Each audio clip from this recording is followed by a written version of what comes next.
Pessoal, boa noite a todos. Estamos aqui de volta para mais um Papo Reto AED, um projeto que a Associação Mineira de Direito e Economia e o Grupo de Estudos de Direito e Economia da UNB, em parceria com o IDP, tem realizado nos últimos meses. Hoje é o nosso sexto encontro e nós tivemos a ideia de trazer para a retomada das nossas atividades um tema mais descontraído. A ideia do Papo AED é exatamente de um bate-papo bem descontraído sobre Law and Economics, para que a gente possa discutir, para que a gente possa trazer convidados que possam agregar para nós informações novas e visões novas sobre temas correlatos e que não necessariamente são, em geral, analisados pelo pessoal que tradicionalmente estuda tanto o direito quanto a economia. Hoje, como eu estou dizendo, nós vamos ter um tema diferente aqui, está em suspenso. Daqui um pouquinho a Amanda ou o Fernando Meneguin podem contar para vocês, ou talvez o Gustavo, que é o nosso presidente da Associação Mineira de Direito e Economia. Eu vou pedir desculpa a todos, infelizmente, no início desse encontro eu não vou poder participar por compromissos profissionais, compromissos acadêmicos e profissionais, né? Mas em breve eu pretendo voltar e acompanhar o finalzinho aqui, se o estado etílico dos meus colegas permitir. Obrigado, gente. Obrigado, Cateb. É uma alegria, né, pessoal? A gente está aqui retomando esse nosso projeto do Papo Reto AED, é um projeto incrível. Tiramos umas férias, né? Tiramos um mês de férias aí para também estar reestruturando isso, e nada mais do que importante, né? E nada mais do que festivo de começar esse segundo semestre de trabalhos aí desse projeto incrível, falando de vinho, né? Essa bebida que é o símbolo da festividade. Então, o tema do nosso encontro será a AED e o vinho, e em nome, né, da AMDE, da Associação Mineira de Direito e Economia, eu agradeço ao GED, na pessoa aí da nossa querida professora Amanda, professor Fernando, e em parceria, né, com a AMDE e o GED, nesse projeto que nos traz tanto prazer, eu dou as boas-vindas aos nossos queridíssimos convidados de hoje, o André Maia e o Mauro Salvo, ambos reconhecidos, né, especialistas aí em vinho e também em análise econômica do direito. Muito obrigado aí pela presença de vocês nesse nosso evento, André e Mauro. Sejam muito bem-vindos e passo a palavra aí ao nosso querido Fernando Meneguin. Valeu, Gustavo. Obrigado. Bom, além da gente estar retomando aqui o nosso Papo Reto, hoje também é a abertura do segundo semestre de 2021 do GED. Então, eu e a professora Amanda, a gente gostaria de agradecer muito essa parceria, muito feliz com a MDE, né, que faz parte, é uma das atividades do GED, e o episódio de hoje está valendo como abertura do nosso grupo de estudos de Direito e Economia. Aproveitando, então, para dar as boas-vindas aqui para os antigos membros do GED, para todos os novos membros do GED que vieram.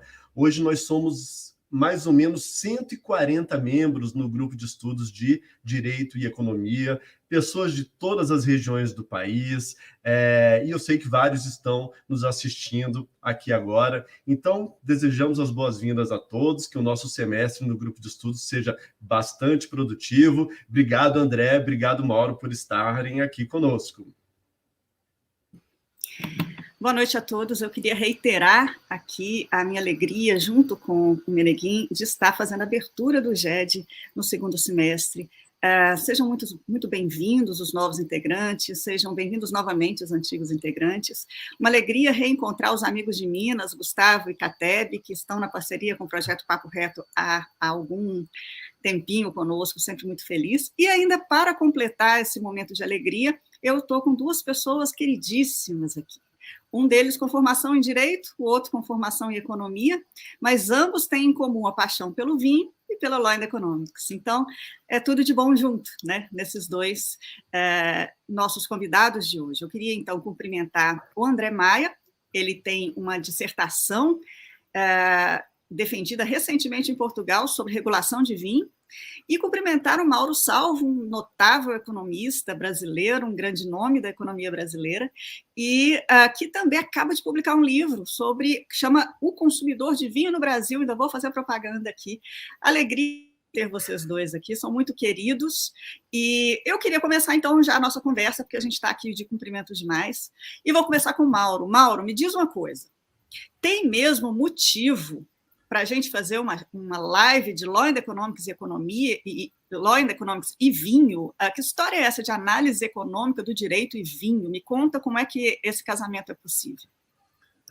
Bom, esse aí quando eu entrei no mundo do vinho, né, eu queria só entender, né, aquela coisa que todo mundo que entra no mundo do vinho só quer entender um pouquinho, né, aqueles negócios de aromas, né, sabores, etc., né, com as diferenças de uva. E aí eu comecei a ir estudando e tendo mais informações, né, fazendo os cursos, tudo, né, para entender, saber degustar, né, bem o vinho, entender o que tá se degustando. E eu, obviamente, já começo a fazer, né, com a formação de economista, já comecei a pensar, por que um vinho custa mais caro que o outro, né? Então, vamos entender isso, né? Então, esse é o primeiro link, né?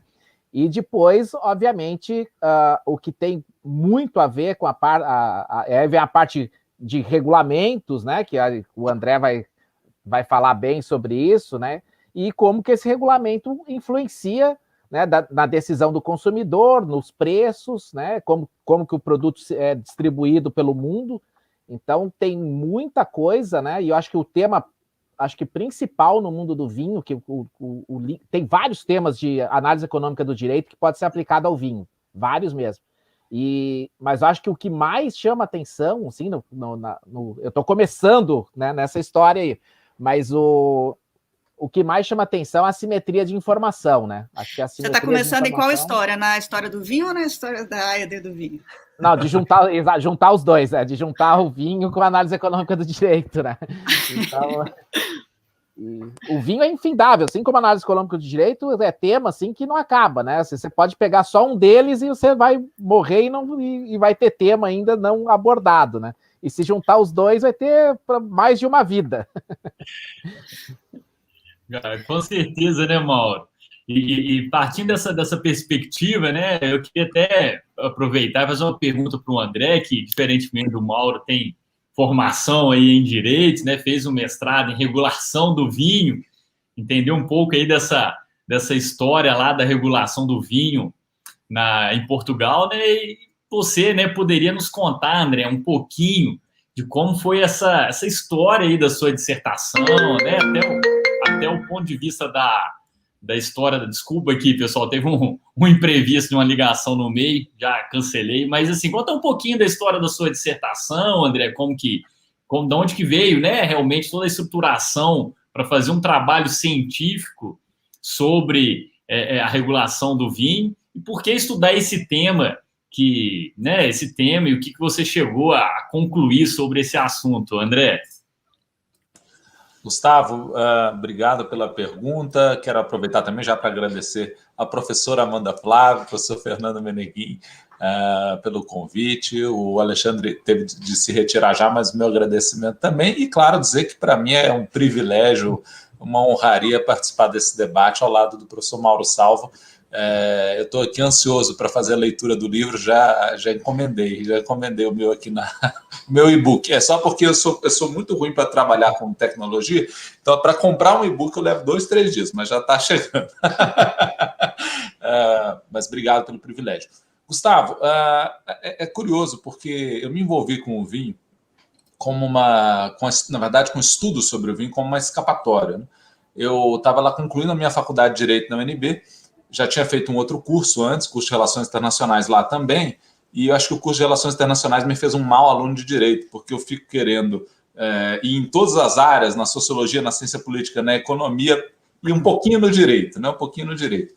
E, enfim, eu iria escrever um trabalho de conclusão de curso em tema de Direitos Fundamentais, fui empurrando com a barriga eternamente para fazer esse trabalho, até que quando chegou no último semestre, eu falei, preciso fazer meu TCC, preciso escrever sobre um tema que eu gosto. Eu me lembrei do tema de indicações geográficas, que eu já tinha escrito um trabalho, uma disciplina a respeito, tinha sido monitor nessa disciplina a respeito, que era em matéria de direito privado, e propus ao professor que tinha sido meu orientador, desculpa, que eu tinha sido monitor dele, falou, professor, o senhor não quer me orientar no tema e eu escrevo sobre vinho. Ele falou, André, a audácia aqui, né? A audácia do tema, mas vai lá, confio em você. Então, o professor Aras foi muito generoso nessa concessão do tema e eu me apaixonei completamente. Já gostava muito de vinho, mas bebia vinho há poucos anos, mas me apaixonei completamente com o estudo do tema, porque a área é muito ampla, tem muita coisa realmente, como o Mauro colocou, tem muita coisa para a gente estudar, analisar. E daí, prossegui no tema, fui para Coimbra fazer o mestrado. Quando cheguei lá, o professor, que foi meu orientador, o professor Pedro Gonçalves, perguntou na disciplina dele, qual o tema de cada aluno aqui? Vão contando. E aí eu, muito sem graça, né? Vou escrever sobre vinho, direito do vinho. Eu só estou monitorando, porque tem aqui em casa, tem uns saruês que ficam passeando no telhado, passa um gigante aqui ao meu lado, eu só não quero que ele entre no escritório. Mas vamos continuar sem muita emoção. Então, o professor Pedro perguntou, eu disse, quero escrever sobre vinho. Ele vai mandar esse brasileiro de volta cruzando o Atlântico. Isso aqui não é para vir para Portugal para beber só, é para estudar direito. Mas não, para minha surpresa, a reação foi extremamente positiva, porque lá em Portugal tem, inclusive, o professor catedrático Vital Moreira, que escreveu uma tese de doutorado de 1000 páginas sobre a regulação do vinho do Douro. Uau. Tem no vinho do Porto o seu vinho mais famoso. Então, ao contrário do que a gente poderia imaginar, em Portugal, na França, nos Estados Unidos, em especial na Califórnia, há um estudo do direito do vinho bastante aprofundado, mais especificamente em Portugal, e foi a linha que eu segui, da regulação do vinho. Né? Como é que um vinho, só para ser muito sintético e introduzir o tema, como é que um vinho pode ser intitulado vinho do Porto? Como é que um vinho pode ser chamado de champanhe? Há um conjunto de regras bastante robusto para que se tenha esse nome ali. Né? Eventualmente, em certos países, tem mais regulação sobre isso do que sobre a indústria aeronáutica, para se ter uma idea. André, eu vou te interromper, me desculpe, mas isso aqui é um bate-papo, isso aqui não é formal. Não, é porque eu quero te provocar, eu quero te ouvir falar mais. Você nem começou ainda a empolgar. Me diz uma coisa, gente, primeiro eu vou contar algo sobre o André que vocês ainda não sabem. André é um grande defensor das ideias liberais, então, assim, gosto do André por muitos motivos, e também por isso. Tanto que ele é conhecido, professor Mauro, como André Tática. Uau! Agora, enfim. Tem outra coisa que me mandaram agora aqui no WhatsApp, que é outra informação que eu não sabia do André. Ele trabalha com legislação antitruste também, né? Ele trabalhou na Assessoria Internacional do CAD. A gente está aqui, as pessoas ficam mandando informações. Aqui. Não apenas isso, ele foi o braço direito do César Matos na SEAI também. Então, assim, ele tem uma trajetória grande. Mas, enfim, vamos lá, vou voltar para o nosso tema da live aqui. Parar de falar do André. Mas, André, vamos lá, tá? Olha só, eu estou sabendo que alguém me contou, eu não vou te dizer quem foi, um áudio que alguém me enviou, dizendo o seguinte, que aqui no Brasil, nós somos, e não apenas no Brasil, mas especialmente no Brasil, nós privilegiamos a heterorregulação do vinho, então vem de cima para baixo. Ao passo que no velho mundo, vem de baixo para cima, a autorregulação prepondera, né? E aí eu pergunto para um liberal, André Tática, autorregulação ou heterorregulação dos vinhos? Qual é a sua opinião? E isso é interessante que isso abarca outras regulações brasileiras também, né? Esse tipo de cultura. Depois que o André responder, eu tenho uma provocação aqui também que vai nessa linha aí e passar para o Mauro. Mas vamos lá, André. Perfeitamente. Olha só, inclusive, daí, já pegando um gancho na pergunta anterior, a riqueza do tema, né? Um dos trabalhos mais bem escritos que eu já vi sobre, se não mais bem escrito sobre autorregulação, foi justamente esse do professor Vital Moreira. E autorregulação não é autorregulação do vinho, é autorregulação, ponto, né? Você tem autorregulação do jornalismo, tem autorregulação, né, no setor de publicidade, bastante importante. Então, vamos lá, hétero ou autorregulação. Como a boa análise econômica do direito vai demonstrar, né? E aí aqui é a própria ciência política, a própria economia política, né? Que há benefícios e há ônus, né, entre essas duas escolhas, tá certo? Eu não colocaria necessariamente a heterorregulação como nociva apenas por ser do Estado, porque na autorregulação há elementos de sequestro regulatório bastante evidentes, né? Na verdade, o uso da máquina regulatória para excluir concorrentes e para criar barreiras à entrada bastante robustas, e isso, vou dar pequenos exemplos. Então, no caso do Brasil, a gente optou, desde a Lei do Vinho, de 1987, salvo engano, 88, pela heterorregulação como regra, ou seja, a regulação, como a professora Amanda colocou, de fora para cima a baixo, né, de fora para dentro. E o Ministério da Agricultura, Pecuária e Abastecimento, o MAPA, como a grande figura, o grande regulador do setor. Não há uma Anatel do vinho, né? O que há é o Ministério da Agricultura fazendo essa regulação setorial. E que é curioso é que lá na Lei do Vinho, na mensagem de veto enviada, já se vetava um dispositivo que dava margem para a autorregulação, justamente falando que no Brasil a regulação tinha de ser sim a partir de Brasília, porque o vinho era uma coisa muito regionalizada no Rio Grande do Sul. Se fosse ter lá um órgão, os gaúchos iam tomar conta da coisa. É lógico que em outros termos, estou super simplificando aqui, mas essa mensagem, essa mentalidade, estatista, centralizadora, que é um problema na heterorregulação e que muito caracteriza a nossa cultura jurídica. Já a autorregulação tem seus benefícios, claro, por diminuir uma série de disfuncionalidades. Vou dar um exemplo muito simples e rapidamente. Lucas, Amanda conheceu lá a vinícola dele no Rio Grande do Sul, um jovem brilhante, jovem empreendedor, tem uma série de problemas que ele me manda. Dia desse ele estava dando o exemplo de toda vez que um turista vai à vinícola dele, ele vende uma garrafa de vinho, ele tem de lançar lá a nota fiscal daquela uma garrafa de vinho para o controle do sistema, como é o nome? SISDEVIN, né? O sistema de declarações do vinho. É uma coisa assim, eventualmente há excessos, né? Há excessos e que prejudicam o produtor. Na autorregulação, não. O produtor está fazendo ele próprio a regulação e dialogando melhor. Mas tem um custo? Tem. Se me permite, Fernando, só para concluir um exemplo. Um exemplo. Lá em Portugal, na região de Lisboa, um produtor super tradicional. O avô dele produz vinho ali há 70, 80 anos. Então, é a expressão máxima da tipicidade daquela região.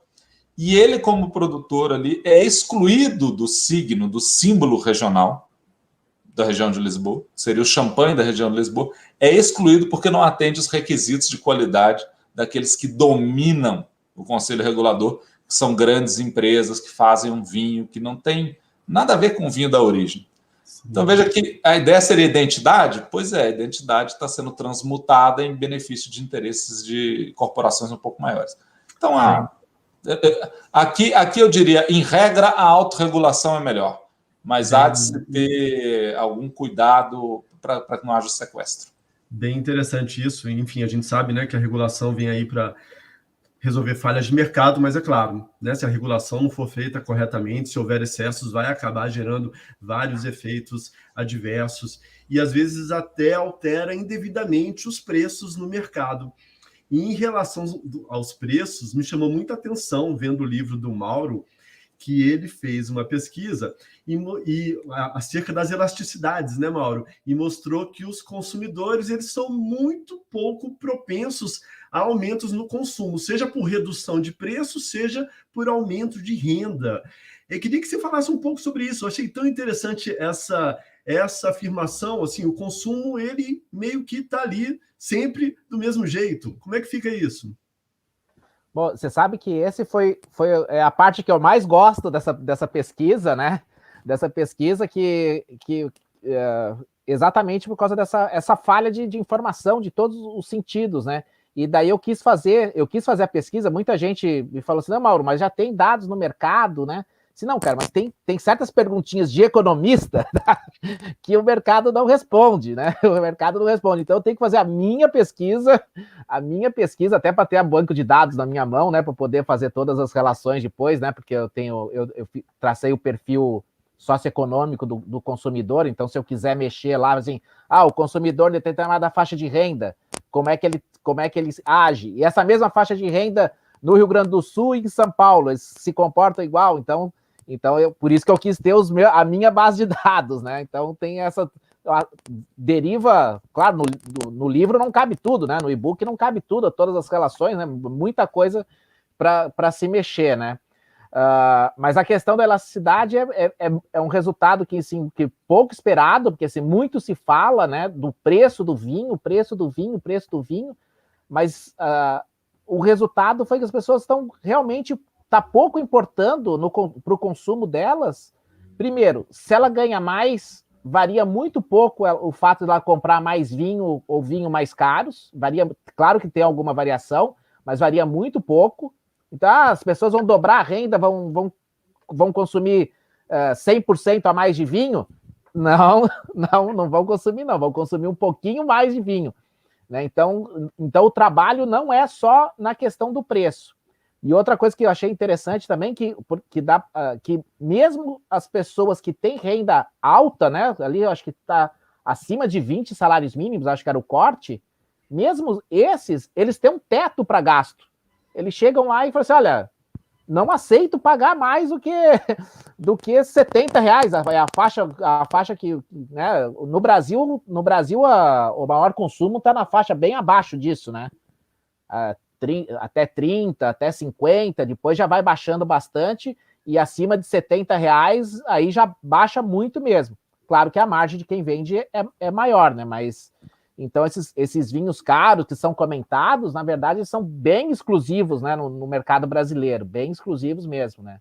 E o vinho no Brasil comparativamente a outros países, ele é caro, né? Ele é muito caro, né? Então, Portugal, por exemplo, tanto é que os portugueses chegam aqui caríssimos, né? Chegam aqui caríssimos, mas mesmo assim eles são competitivos, né? Então, esses vinhos portugueses que a gente toma a R$80, provavelmente está 3, 4 euros lá na Europa, né? Então é vinho de bastantão ali, de saldo de supermercado, né? E aqui chega no Brasil já numa categoria que eles chamam de premium, né? Então aí os caras é difícil realmente aumentar o consumo, né? Até porque não cabe na cesta de produtos das pessoas, né? De consumo das pessoas, não vai caber o vinho, né? E como o consumidor também entende o vinho, né? No Brasil, essa acho que seria a política para se trabalhar, que é muito ligado à festa, né? A um momento especial, né? Então, esse tipo de visão, para mim, se fosse assim, se fosse dar, olha, uma dica para os produtores, mudem, façam um trabalho para mudar esse tipo de visão do consumidor, porque senão vocês não vão a lugar nenhum, né? Porque disso aí deriva um monte de outras coisas, né? Deriva o receio principalmente o receio de gastar um valor que o consumidor entende como alto, porque ele compara com a cerveja, né? Então, uma garrafa de R$70, R$70 é um vinhozinho meia boca. Não, mas ele está comparando com a cerveja de R$15, cara. Então, para ele vai ser caro. A garrafa tem 750 ml. Então, se o cara fizer um raciocínio desse, eu acho equivocado, né? Mas quando fala no bolso, né? Do ponto de vista do bolso, faz sentido. Então, tem que mudar a forma como vê o vinho, né? A forma como vê o vinho. Senão, se não mudar isso no consumidor, né, vai ser difícil o Brasil crescer em termos de consumo, né? Mauro, me diz uma coisa. A quantas anda a informação sobre o vinho? Como é que anda a questão? E eu estou falando especificamente aqui de rotulagem. Como é que você avalia? Por favor, fique à vontade. Você, André? Eu tô com o André provavelmente pode complementar isso aí, porque quando se fala das indicações geográficas, isso aí é um tema central, né? O que colocar no rótulo. Eu acho que a regulamentação estatal, ela é muito estrita, claro que ela fala assim, você tem que colocar lá que colocou sulfito, né? Que tem sulfito, que tem que colocar o teor alcoólico, tudo isso é importantíssimo, né? Tudo isso é importantíssimo. Então, mas tem uma série, são muito burocráticas, que para o consumidor mesmo, isso pouco diz com relação a, eu pego os rótulos, o rótulo do vinho que custa R$10 tem essas informações. Muitas vezes igual. Muitas vezes igual. Mesmo teor alcoólico, entende? Mesma região, mesma uva, tem aquelas mesmas informações. E eu pego o vinho de R$100 e tem aquelas informações no rótulo. E aí? Mas como que um custa 10 e o outro custa 100? Né? O consumidor fica, né? Ele fica vendido. Então, essa é uma assimetria muito grande. Então, eu sempre falo assim, olha... aí tem outra relação que tem com a análise econômica do direito, é o custo da informação. Né? Por exemplo, olha, os cursos de vinho não são baratos, viu? Os cursos são bem caros, né? Então, o consumidor, ele não vai poder... E outra, um curso só não resolve, são vários cursos, né? E sem contar o que a gente chama de litragem, ou seja, tem que degustar muitos vinhos, né? E vinhos diferentes, para você essa poder... Essa parte é mais fácil, melhor, mais agradável. Essa é mais caro, estou dizendo o preço, né? Essa parte é boa. Essa é a parte boa, mas tem que pagar, né? Tem o seu preço. E, então, isso aí, para o consumidor, o custo de obter informação é enorme, enorme. Né? Tanto é que na pesquisa que eu fiz, que derivou no e-book, né? Um dos resultados é que onde as pessoas buscam informação, já tem outros estudos que corroboram isso, estrangeiros, né? Corroboram isso, que buscam informação na indicação de pessoas conhecidas, não é do vendedor, porque ele desconfia do vendedor. Como é tão nebuloso aquele ambiente para ele, que, bom, o vendedor vai me enganar, né? Então, ele não tem muito parâmetro para isso. Então, assim, eu vou errar junto com o meu amigo. Meu amigo chegou lá e falou assim, compra tal vinho, tal uva, né? É tal preço, você pode pagar? Posso. Então, beleza. Vai lá, ele vai lá, pede aquele vinho. Se o vendedor falar outra coisa, não, eu quero esse, não quero ouvir outra coisa. Mauro, posso pegar um gancho, se Fernando e Amanda me permitirem? Claro.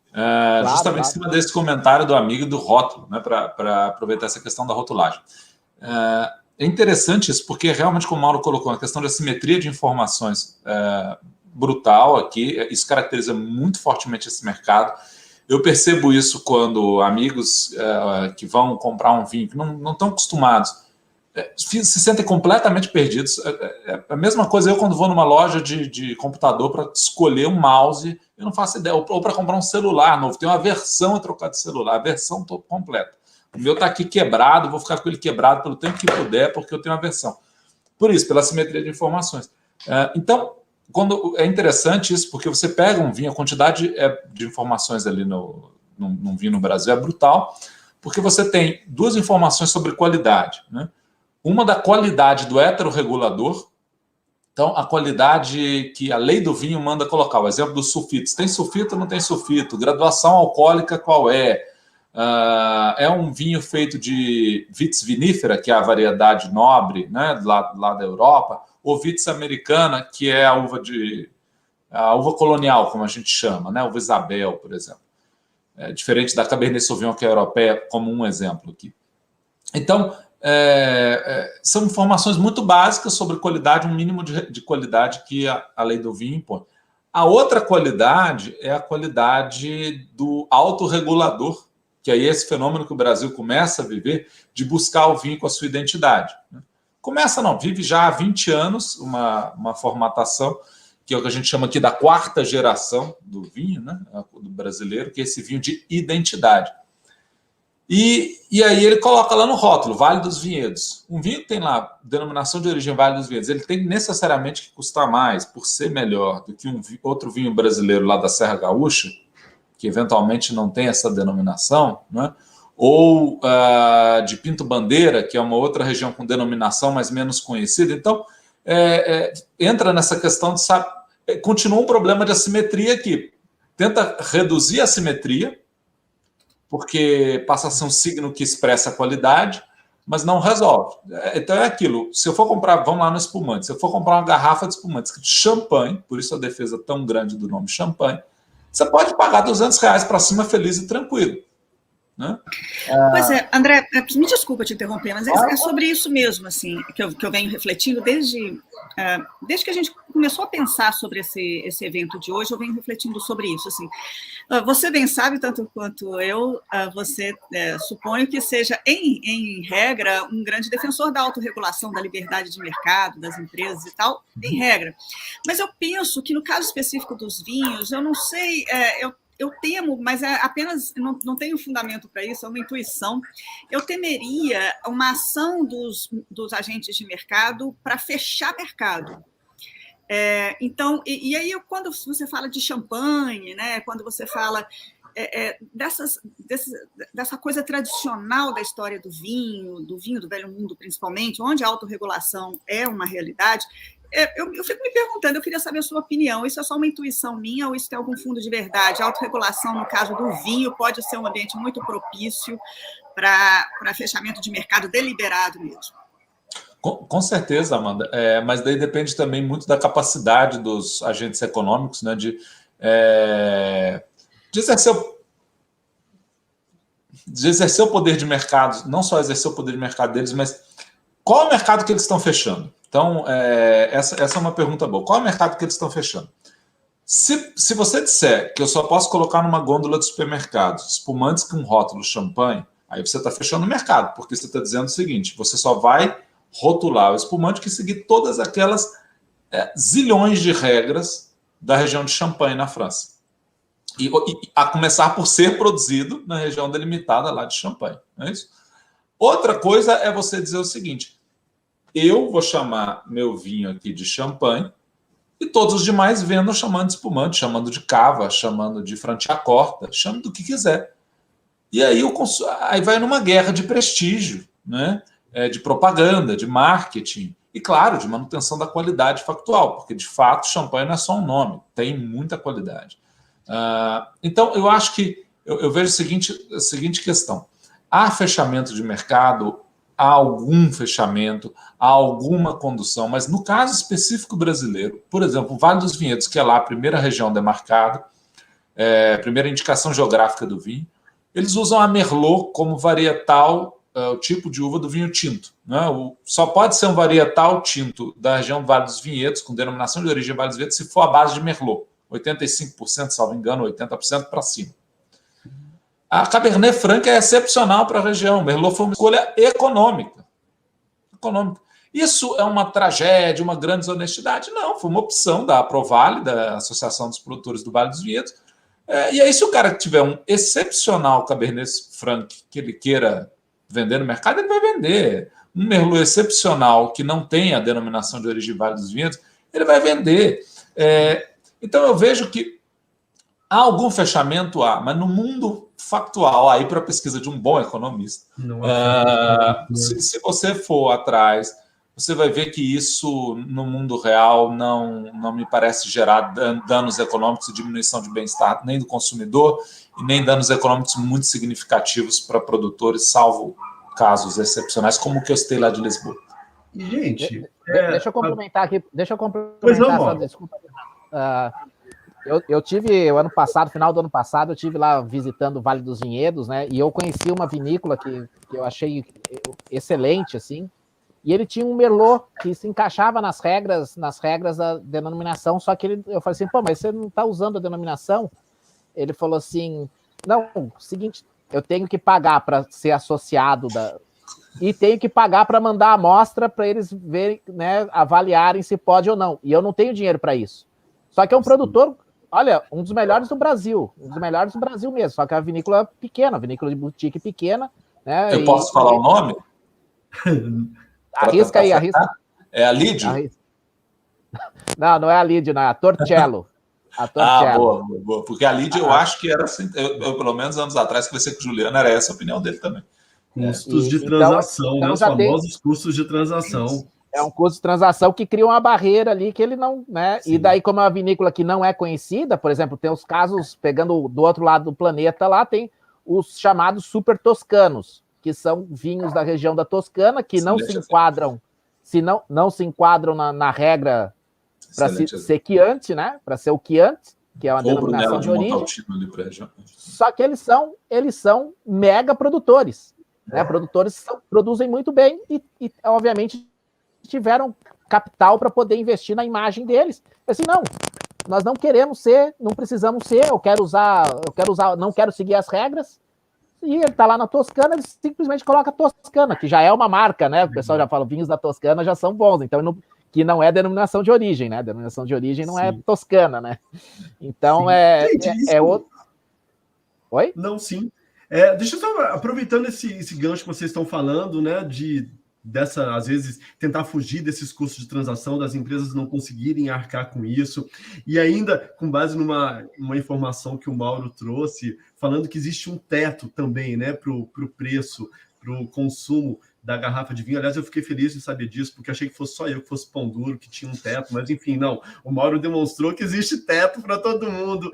Vocês acham que, por conta disso tudo, de haver um teto e dessa simetria de informação grande que vocês falaram, existe muito espaço para vieses comportamentais? E só interromper, complementando o Fernando, prestigiando aqui o Enedino, que é membro do GED, Fernando. Olha aí no chat, o Enedino, eu queria complementar, então, a pergunta do Fernando com a pergunta do Enedino, Mauro, ouvir você falar sobre o seguinte, o que impede, segundo o Enedino, e o que impede, afinal de contas, o brasileiro de substituir, em definitivo, a cerveja pelo vinho? Ele diz isso porque ele adora tomar vinho enquanto faz churrasco. Então, por favor, um complemento à pergunta do Fernando, agradecendo a participação do Enedino. Muito bem. Mauro, se quiser começar, vontade. Eu acho que tem que fazer uma campanha mesmo de esclarecimento, porque o consumidor, ele é comum dizer que ele não toma cerveja porque não toma vinho porque é amargo. Aí o que você toma? Eu tomo cerveja. A cerveja é docinho. Então, acho que é uma questão de campanha mesmo, daquilo que eu já estava falando, de mostrar que o vinho pode, de simplificar o vinho, né, o consumo do vinho.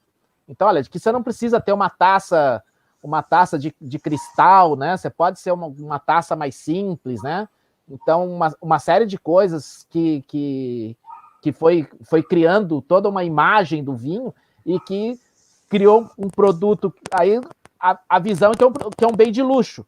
E ele não é de luxo, tanto que na Europa não é de luxo, né? Onde se consome muito vinho, ele não é entendido como um produto de luxo. Não, cara, eu tomo vinho no almoço, no jantar, no happy hour, né? E não pode ser de luxo, né? E o brasileiro entendeu isso como um produto de luxo, enquanto que a cerveja não. A cerveja não. O que diferencia a cerveja? Quando no dia a dia eu tomo pouco e na festa eu tomo muito, né? Então, do vinho o cara só toma um pouquinho no dia de festa, né? Então para aumentar, né, o mercado tem que mudar essa visão sobre o vinho, né? E até a questão do preço, né? Porque muita gente fala da questão do preço, assim, o pessoal já mais elitizado, consumidor de cerveja, assim, não, o vinho é caro. Aí assim, o que você toma? Não, eu tomo cerveja, mas eu tomo cerveja artesanal. Você vai ver o preço da cerveja artesanal, principalmente as boas, né? Porque cerveja artesanal também é outra, induz a achar, não, artesanal é bom, tá cheio de porcaria artesanal aí, né? E assim, a cerveja artesanal boa é o preço do vinho, é praticamente o preço do vinho. Geralmente até com a garrafa menorzinha do que não chega a garrafinha lá, 500 ml, 600 ml, não chega nem a garrafa de 750 ml do vinho. Então, se fizer a proporcionalidade lá, muitas cervejas vão ter preço de um vinho já chegando no vinho premium, né? Pois mas eu queria ouvir o André também sobre isso, mas André, assim, será que é mesmo o caso de se fazer uma campanha? Porque eu tenho para mim, Mauro, que a experiência de se conhecer o vinho e de se introduzir o vinho no consumo cotidiano é uma experiência muito particular, muito, muito pessoal e que tem que ser uma coisa mais ou menos espontânea. Eu tenho visto, não sei se vocês avaliam assim, mas surgiram uns modelos de negócios recentes de vinhos por assinatura, nos últimos 10 anos no Brasil, e eu achei que eles tiveram um papel de popularizar o vinho e levar o vinho para as casas dos brasileiros. Mas será que é o caso mesmo de uma campanha? Será que isso não é André, assim, uma coisa que tem que acontecer na vida da pessoa? Como é que você enxerga isso? Isso demanda campanhas de marketing caras e bem elaboradas, não tenha dúvida quanto a isso. Primeiro, tem uma barreira aqui, clara, que realmente custa, os vinhos na média custam mais caro, mas como o Mauro colocou, num certo público, às vezes as pessoas estão gastando muito mais com outras coisas, com vodkas, com cervejas, e dinheiro não seria exatamente o problema, mas esse fator cultural de elitização snob do vinho, né? Essa cultura do snobismo no vinho, que é completamente, para usar uma expressão da juventude, cringe, né? Isso é uma coisa cringe ser snob. É muito demodê ser snob no vinho. Então, esse é meu palpite. Precisaria de uma campanha para facilitar, para desmistificar, abre um vinho e bebe. Agora, o vinho sempre será um produto com muito problema de assimetria de informação? Sim. Por quê? Porque assim como o Mauro fez, assim como eu fiz, ele muito mais do que eu, por conhecer muito mais, foi estudar. Foi em algum momento que você percebeu que gostava do produto, você sentou, estudou e gastou tempo e horas para consumir direito. Que foi o que eu fiz. Eu era jovem estudante, comecei a gostar de vinho, falei, pô, essa porcaria é cara pra caramba, eu preciso gastar tempo sabendo o que eu estou comprando, senão eu vou gastar dinheiro bebendo porcaria. E eu sou neurótico e não gosto de gastar dinheiro à toa. Então, foi por isso que eu aprendi. Simplificando, eu acho que nunca o vinho será um produto tão fácil em termos de informação. Pode vir a ser também alguns rótulos, mas você vai ter de gastar algum tempo. Amanda, você me permite... Claro? Pois não. Não, é só porque o Marcos fez uma observação aqui num caso que você Isso. Eu acabei... Vou só contar aqui um segredo de bastidora, que eu acabei de mandar uma mensagem para o Fernando, assim, Fernando, faz a leitura aí do texto do Marcos, do Luiz Fernando, e aí você se antecipou, mas é isso que eu ia pedir mesmo. Pronto. Então, eu estou vendo aqui, ele trouxe um exemplo muito interessante, que foi na Rússia. Eles excluíram o termo... na verdade, eles colocaram, né, que só champanhe lá russo que poderia ser chamado de champanhe na França. Né? Aí é um problema que eu não diria nem da autorregulação, mas, de novo, de heterorregulação. É o poder estatal aqui, né, os amigos do governo de plantão, sendo favorecidos, no caso, contra um concorrente estrangeiro. Então, se utilizando de regras de autorregulação para deturpar completamente o mercado e fechar o mercado. Então, eu não vejo como decorrente de uma experiência de autorregulação, mas de heterorregulação. E, se me permite já aqui só para não deixar de anotar essa pergunta do Luiz Fernando, essencial no rótulo, eu acho que é a origem do vinho, isso é essencial. Se você está bebendo tinto branco, rosé, é bom que esteja escrito lá, dependendo da cor da garrafa, e graduação alcoólica. Tipo de uva não precisa estar. O tipo de uva no rótulo é uma inovação do novo mundo. É algo que acontece de 40, 50 anos para cá no mundo do vinho, tá? A identidade, por regra, é por origem, não por uva. Ainda que a uva seja muito importante naquela origem. Gente, eu queria aproveitar... Pois não, fica à vontade. Desculpa. Eu só queria dizer que na pesquisa que eu fiz, uma das coisas que eu perguntei, assim, o que o consumidor gostaria de ver no rótulo, que é uma dica que eu tenho dado para os produtores. Tudo bem que você tem que atender a norma, mas escuta, você tem espaço na garrafa para colocar mais informações. Nisso a família Beber que é outro grande produtor brasileiro aí de excelente qualidade. Eles têm rótulos excelentes. Eu até perguntei pro dono lá, né? Eu falei assim, escuta, como vocês tiveram a ideia de colocar essas informações no rótulo? Sei lá, apareceu aí, resolvi colocar.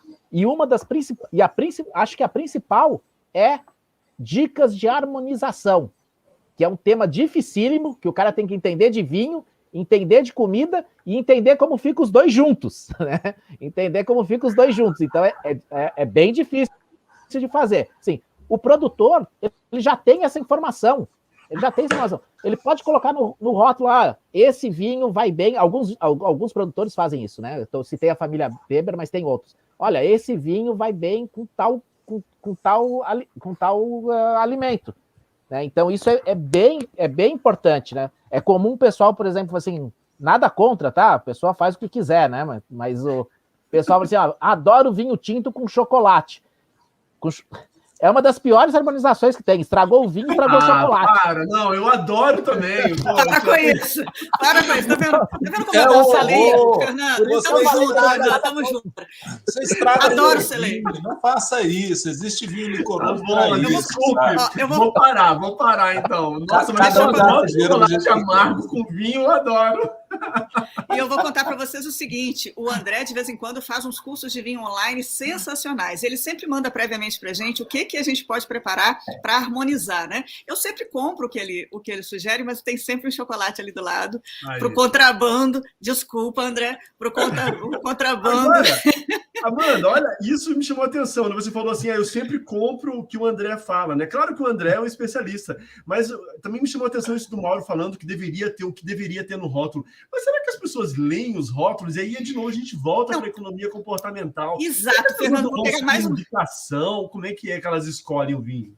Eu vou pegar mais uma vez a sua deixa aí e também provocar os dois. Assim. Aí eu fico pensando, se a gente está dizendo aqui que vinho tem uma pecha indevida de elitista, essa coisa de a gente ficar indicando para as pessoas com o que harmonizar, isso não colabora para isso. Assim, na verdade, deixa as pessoas sentirem, deixa as pessoas entrarem no clima e elas próprias irem descobrindo.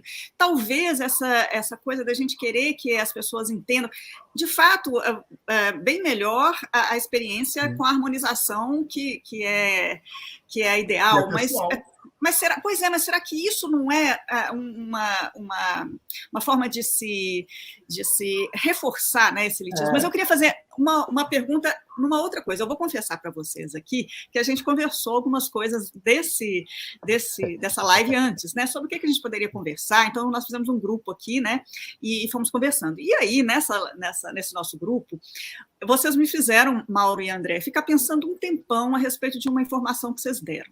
Porque os dois disseram mais ou menos o seguinte, vou dizer aqui para a nossa audiência, que o vinho, para quem entende um pouco mais, né, não precisa ser tanto assim, ele pode ser mais barato, mesmo o bom vinho. Se você compra aquilo que chamaram de vinho de guarda, você compra um vinho que daqui a algum tempo ele vai estar no seu melhor momento, mas você vai comprar ele mais barato porque você vai comprar ele antes e você vai guardar. Bom, enfim, eu estava lá, vocês disseram isso no nosso grupo e eu fiquei com isso na cabeça, porque o Fernando mesmo é um grande entusiasta da Behavioral Economics, né, Fernando? E eu também já estudei alguma coisa sobre isso, eu fico pensando, e aí eu imediatamente, André, vou te confessar, você sugeriu para a gente, né, lá em casa, comprar um determinado vinho que está guardado lá, e segundo meu marido, a gente só vai poder abrir esse vinho daqui a 2 anos. Uau. E todos os dias eu olho para aquele vinho lá e falo, meu Deus, 1 ano e 10 meses. Pô, quando for abrir, chama os amigos, 1 ano e 9 meses. 1 ano e 8 meses. Enfim, desconto hiperbólico. É de se esperar que as pessoas queiram e consigam. O consumidor médio, mesmo o bem informado, é de se esperar que ele faça isso, ou ele vai pagar caro mesmo para comprar o vinho no seu melhor momento? Gente, antes de passar a palavra para vocês, só lendo aqui uma pergunta também que tem a ver com isso, né? O Leonardo Ribeiro Gonçalves perguntando se o ranqueamento de rótulos em aplicativos tem o potencial para diminuir essa assimetria de informação. Depende do aplicativo, hein? Depende do aplicativo, porque, por exemplo, se for a Vivino, desculpa, André, te interromper, mas se for a Vivino, o pessoal costuma brincar dizendo assim que ele tem o bom da Vivino é que ele é alimentado pelos consumidores, as informações são alimentadas pelos consumidores. E o ruim da Vivino é que as informações são alimentadas pelos consumidores. Então o cara vai lá, coloca qualquer porcaria lá, o preço nada a ver, né? E aí um monte de gente colocando um monte de porcaria lá, e daí a pessoa vai lá e tem informação errada. Você está desvirtuando o conhecimento, né? Então, você teria que conhecer, de novo você volta para ter que conhecer direito para poder avaliar, né? Porque eu vejo as pessoas indo na Vivino e vendo avaliações que eu olho, conheço o vinho, eu falo assim, putz, olha nesse só, sentido, deixa lá, né? Nesse sentido, Mauro, só para pegar um gancho, e aí eu silencio porque eu estou muito curioso na sua resposta sobre a questão dos vinhos de guarda.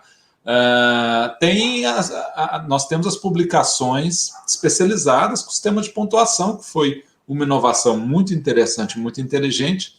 Eu posso estar sendo equivocado aqui, mas, salvo engano, foi o próprio Robert Parker, eu não sei se o primeiro, certamente um dos primeiros nomes de destaque no início dos anos 80, jornalista americano, criando esse sistema de pontuação, ou pelo menos alterando o sistema de pontuação para que se tornasse mais fácil de se entender, daí esse sistema que a gente conhece dos 50, se não me engano, 50 a 100 pontos, mas que os vinhos são avaliados ali a partir dos 85 pontos, né? Ninguém coloca menos de 85 pontos, porque vinhos abaixo de 85 já não seriam muito bons.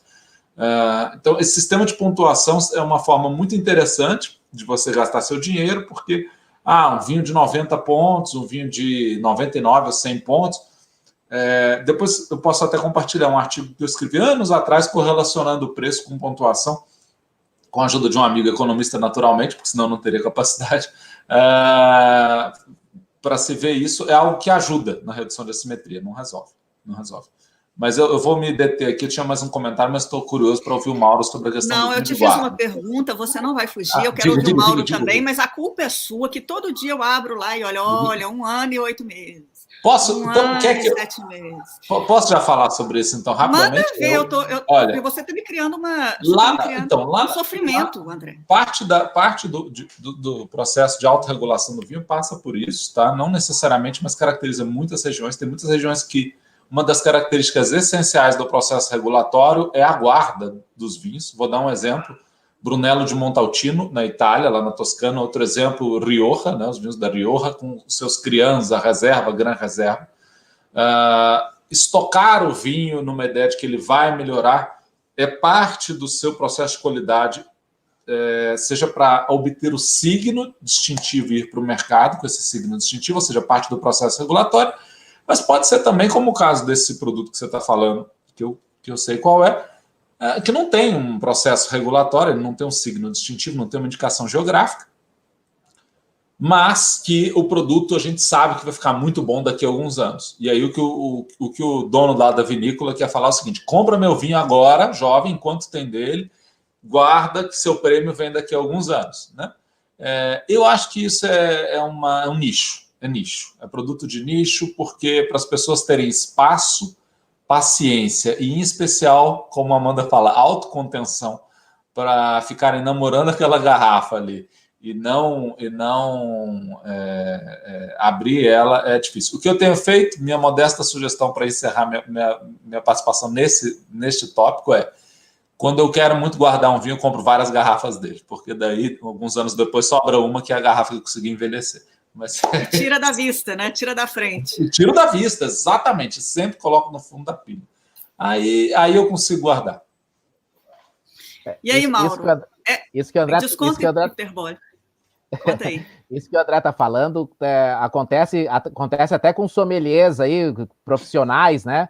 Que compra a garrafa e depois fica olhando ali e acaba, vou abrir. Daqui 10 anos vai estar bom. Passa 6 meses assim. Não, talvez já tenha dado o suficiente já, e vai lá e abre, né? Então, agora, uma coisa importante, quando o vinho é colocado no mercado, o enólogo já decidiu que ele está pronto para beber. A questão da guarda ele pode ter um desenvolvimento e desenvolver aromas e sabores que o tornam melhor no futuro. Por isso, pode ter um melhor momento. Mas se ele está no mercado, é porque o produtor lá, o enólogo, já decidiu que ele está bom para beber, tá? Não é que tomei e estava uma porcaria, não tem isso, tá? Isso aí não tem, tá bom para beber. O que se fala de vinho de guarda é que ele pode ser, ele vai desenvolver aromas e sabores, eu não vou entrar aqui no explicar isso porque não vai dar tempo, né? Mas ele vai desenvolver aromas e sabores com o tempo que vai tornar o vinho mais complexo, né? Então a complexidade do vinho é uma característica importante. Esses dias eu vi uma live interessante de um sommelier que ele dizendo assim, olha, se você tem dúvida, né, sobre abrir um vinho, fique sabendo, né, que 95% dos vinhos são produzidos para serem tomados jovens, serem tomados imediatamente. Então você tem 95% de chance de acertar ao abrir a garrafa e tomar logo. Entende? Então Agora, realmente, é uma questão que até hoje alguém brincou no final de semana no nosso grupo lá de WhatsApp sobre a questão por causa do dia do economista, e ele brincou se o economista, pelos vinhos que os economistas postavam lá, que estavam tomando lá no nosso grupinho de WhatsApp, os economistas não eram bons poupadores, né? Aí eu brincando, na brincadeira, resolvi falar, olha, se for um vinho de guarda, talvez, né? O ganho em satisfação no futuro, né? Pode superar o preço, porque hoje ele paga mais barato, né? Por uma satisfação X, né? Se consumir hoje, só que ele pagou barato o vinho. E com o passar do tempo, né? O preço daquele vinho vai aumentar, só que espera-se com o vinho de guarda que a satisfação aumente mais do que o preço, né? Então essa seria a grande jogada do vinho de guarda, né? E teria que, obviamente, tem que ter um monte de informação para poder acertar essa previsão de que qual é o momento adequado onde eu vou otimizar a minha satisfação, dado o preço que eu paguei, sei lá, 10, 20 anos atrás, né? Então, e veja como o tempo é relativo, sabe, Mauro? Vou contar para você e para o Fernando, que tem um amigo meu, que eu não vou contar o nome dele, mas o nome começa com A e termina com E, que ele tinha um vinho de guarda desses, assim, que eu nem sei dizer qual é, sabe? Aqueles realmente muito feras, assim, que estava guardando para, acho que 10 anos, assim, e aí quando deflagrou a pandemia, ele falou assim, já que a humanidade está acabando, já que o futuro é incerto, entendeu? Antecipou o período ótimo dele, sabe, Mauro? Mas eu não vou falar o nome desse meu amigo, não. Certamente ele tá nos acompanhando aqui. Não foi? Não aconteceu isso? Esse amigo me contou que abriu na hora certa, viu, Amanda? Tá vendo? Passou o resto da pandemia muito mais desestressado e muito menos neurótico. O pessoal chama... Aí, André, o pessoal chama isso de infanticídio, né? Cometeu um infanticídio. Não, mas olha, era um Montevideo, salvo engano, a safra 2009, que eu comprei em 2012 lá na Bolsa, um vinho uruguaio excepcional, que eu fui tendo essa paciência por guardar por anos e anos e anos e anos e anos. Então, estava de 2012 agora até 2020. Aí eu falei, vai que eu morro nessa pandemia? Deixa eu abrir esse vinho lá. Eu ia deixar para abrir neste ano, 2021. Então, foi bom abrir logo ano passado, estava excepcional. O vinho hoje nem se encontra nessa safra muito antiga. Então, pronto, já valeu a pena. Fez bem, tá, de novo aí, olha os vieses aí, ó, o viés do presente. O viés do presente. Você está vendo como não dá para esperar? Não dá para esperar que se aguarde nem para os grandes, entendeu? Assim, quem somos nós, então? Manda ver, Mauro, faça seu pedido aí. E fala do seu livro também, por favor. Exatamente. Obrigado, hein? Não foi nem combinado, hein? Não, eu não consegui colocar o link, eu coloquei no link no chat privado, não consegui colocar para o público em geral o link para o meu e-book, que responde uma outra pergunta que eu não lembro que o Fernando fez sobre rotulagem ali, que acabei esquecendo qual foi o comentário que ele fez, que também tem uma pergunta sobre essa questão no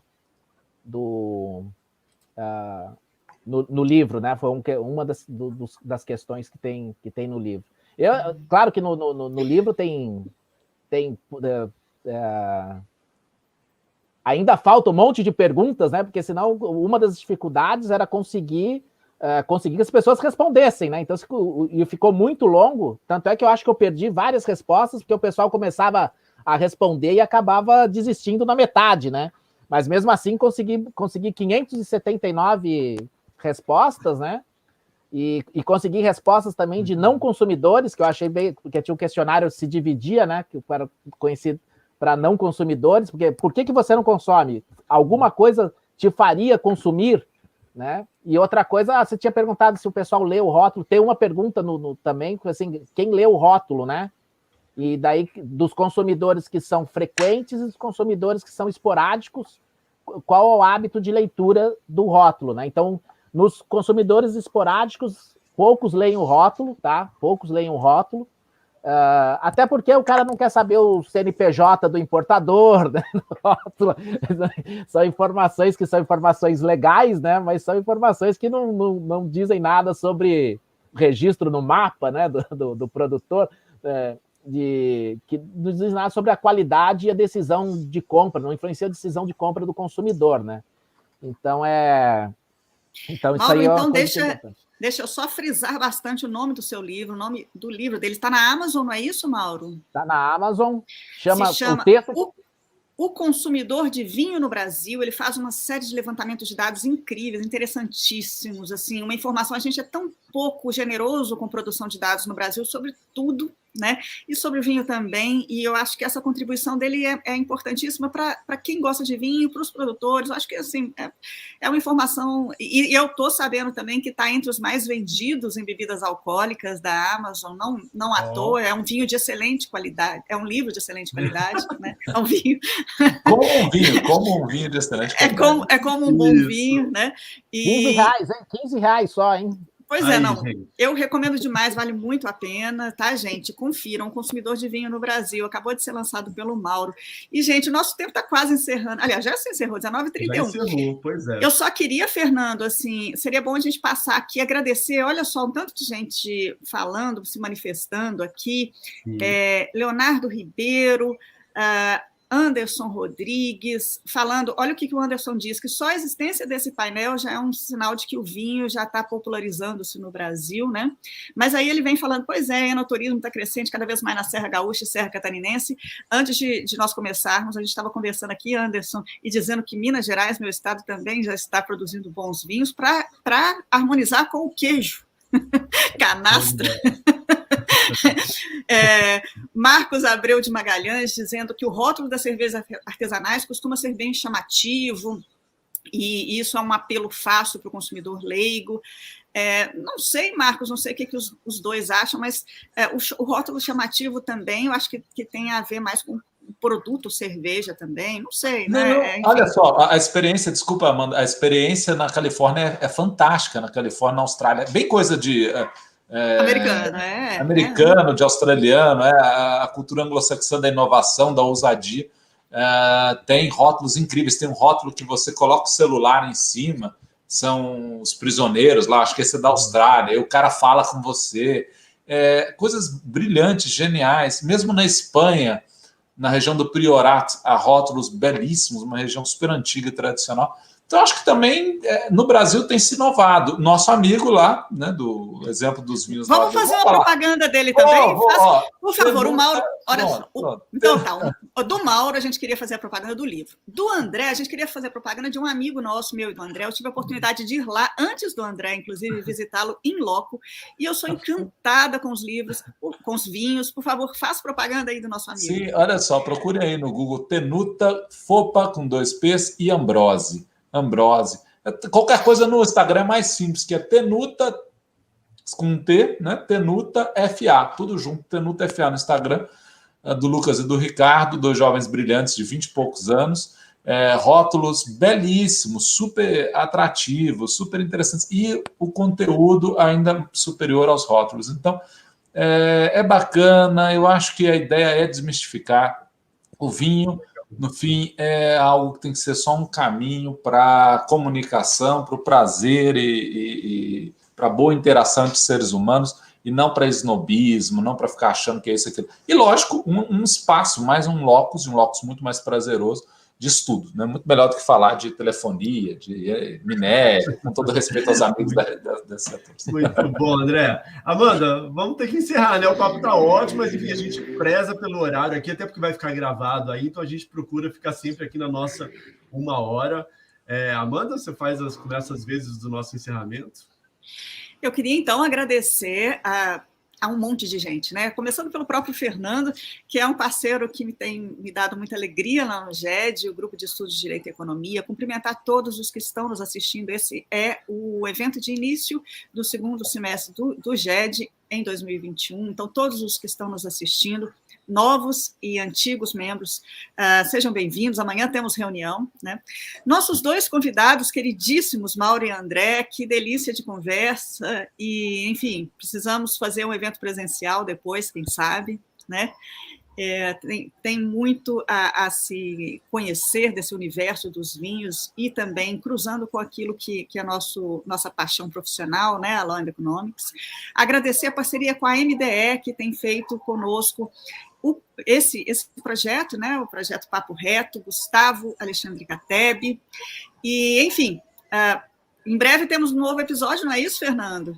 Isso aí. A gente divulga na hora certa, né? Vamos fazer um suspense. Né? Vai ser Isso vodka. Gravado, né? Vai ser vodka, Fernando. Vodka e Law and Economics. Para quem quiser assistir, tem vários episódios, fica tudo gravado no nosso canal no YouTube, tanto da Associação Mineira de Direito e Economia, quanto do GED.